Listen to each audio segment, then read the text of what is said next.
Central board system of எஜுகேஷனுக்கு நாங்கள் இந்த கல்விக் கொள்கையை தான் ஒத்துப்போம் அப்படின்னு சொல்லி வச்சாங்க.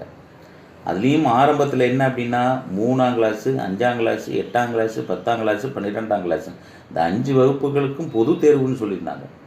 அதே அதுக்கப்புறம் பல போராட்டங்கள் பண்ணி பல விவாதங்கள் பண்ணி இல்லை பண்ணாதீங்க, அது நல்லா இருக்காது அப்படின்னு சொல்லி இன்னும் அதை அமெண்ட்மெண்ட் பண்ணாமல் இருக்கிறாங்க. அதை எப்போ அமெண்ட்மெண்ட் பண்ண போகிறாங்கன்னு தெரியல.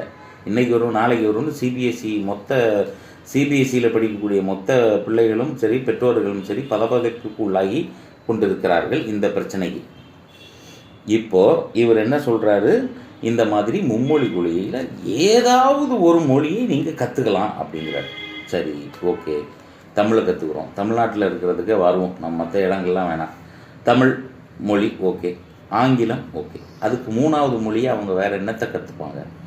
எதை கற்றுக்கணும்னு நீங்கள் நினைக்கிறீங்க?